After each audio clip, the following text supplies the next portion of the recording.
Halo, selamat pagi anak-anak kelas 1 dan kelas 2. Pagi ini kita mau berdevosi. Tapi sebelum kita berdevosi, kita baca firman Tuhan, Ibu Ruth mengajak anak-anak kelas 1 dan kelas 2, mari kita satu dalam doa. Kita berdoa, lipat tangan, tutup mata, kita berdoa. Bapa di surga, kami mengucap syukur Tuhan untuk kasih karunia-Mu bagi kami. Saat ini kami boleh bersama-sama Tuhan, kami mau berdevosi, kami mau baca firman-Mu, kami juga mau mendengarkan firman-Mu.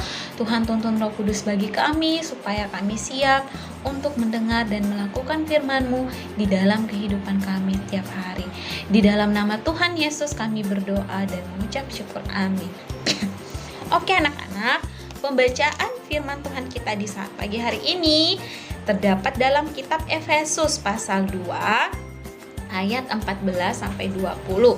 Kitab Efesus pasal 2 ayat 14 sampai 20. Oke, Ibu Ruth akan membacakannya untuk kita semua. Anak-anak dan papa mama di rumah boleh ikut membaca ya. Dipersatukan di dalam Kristus. Karena dialah damai sejahtera kita yang telah mempersatukan kedua pihak dan yang telah merubuhkan tembok pemisah, yaitu perseteruan.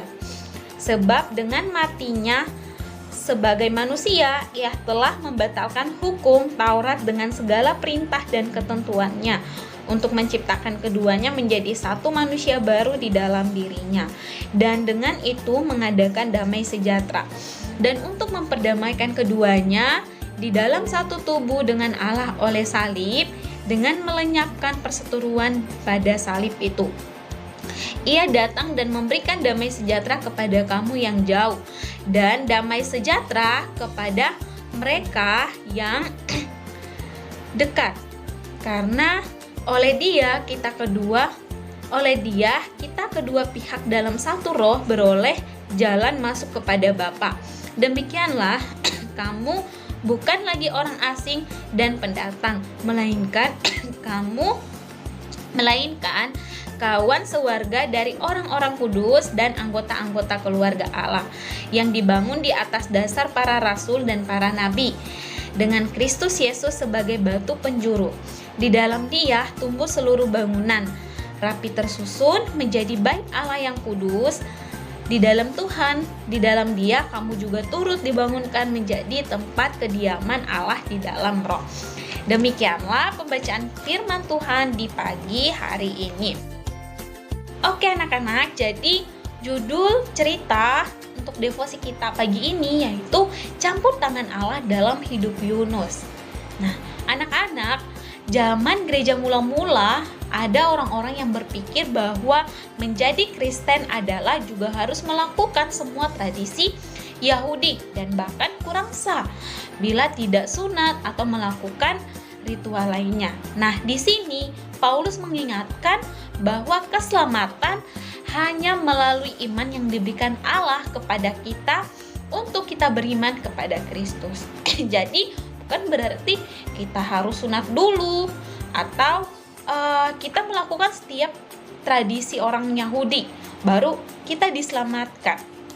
Tidak ya, tapi keselamatan itu berasal dari Allah ya. Allah yang memberikan keselamatan itu kepada kita untuk kita tetap beriman kepada Kristus. Nah, kita bukan lagi tergantung berapa ketatnya kita menjalankan Taurat ya. Jadi bukan berarti kita rajin menaati Taurat, menjalankan seluruh tradisi Yahudi, terus kita dapat keselamatan, tidak ya. Tadi Ibu Ruth sudah bilang keselamatan itu Allah yang berikan kepada kita yang beriman kepada Allah ya.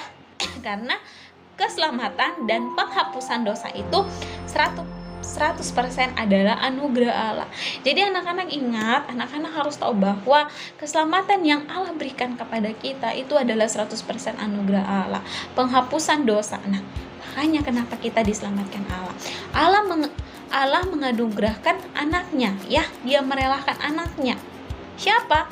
Tuhan Yesus.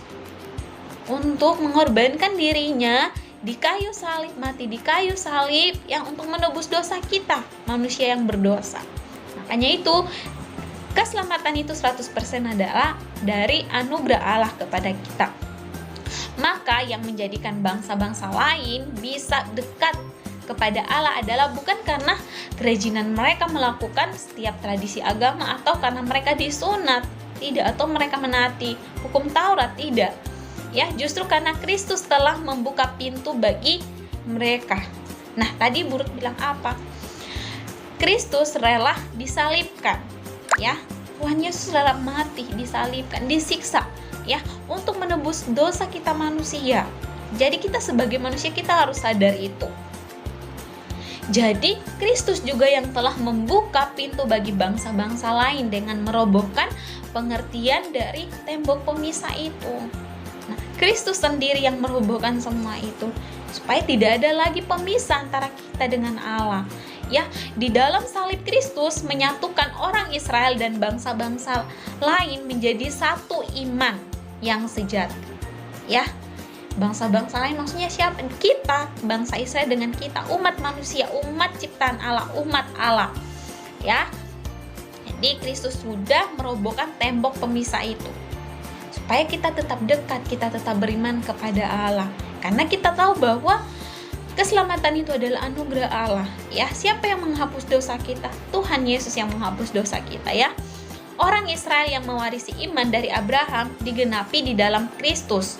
Ya, bangsa lain yang mau mengenal Kristus juga. Nah, maka berbagian dalam iman Abraham bukan dengan menjalankan ritual bangsa Israel, ya.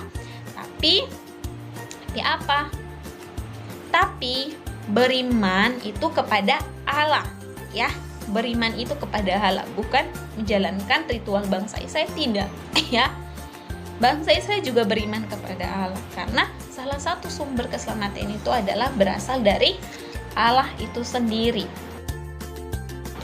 Jadi anak-anak, kita sebagai anak-anak Tuhan kita harus apa dalam kehidupan kita sehari-hari? Nah, kita harus sadar bahwa keselamatan itu berasal dari Allah, ya, bukan karena kita sudah sunat atau kita sudah melakukan tradisi orang Yahudi atau kita sudah melakukan hukum Taurat yang lain, tidak, ya. Keselamatan itu 100% adalah anugerah Allah. Kita harus menyadari itu. Nah, untuk contoh tindakannya apa dalam kehidupan kita sehari-hari? Kita baca firman Tuhan, rajin berdoa. Ya, misalnya anak-anak ke sekolah minggu, anak-anak dengar cerita tentang firman Tuhan. Ya, itu salah satu contoh nyata dalam kehidupan anak-anak setiap hari. Nah, di sini ada 2 refleksi yang harus anak-anak isi, ya. Ada 2 pertanyaan yang harus anak-anak jawab. Pertanyaan yang pertama, bagaimanakah Kristus merobohkan tembok pemisah itu? Nah, pertanyaan yang kedua, sebagai anak-anak Allah yang dekat dengan Allah, apa yang harus anak-anak lakukan di dalam kehidupan anak-anak sehari-hari sebagai bukti atau tindakan anak-anak terhadap karya keselamatan Allah dalam kehidupan anak-anak? Oke, 2 pertanyaan ini nanti diisi di dalam jurnal devosi, ya. Oke, semuanya kita akan mengakhiri devosi kita di pagi hari ini. Mari kita berdoa, semuanya lipat tangan, tutup mata, kita berdoa. Bapa di surga, kami mengucap syukur Tuhan untuk penyertaan Tuhan bagi kami. Kami sudah selesai beribadah, mendengarkan firman-Mu. Tuhan mau tuntun Roh Kudus bagi kami, supaya apa yang kami dengar, kami bisa melakukannya dalam kehidupan kami setiap hari. Di dalam nama Tuhan Yesus kami berdoa dan mengucap syukur. Amin.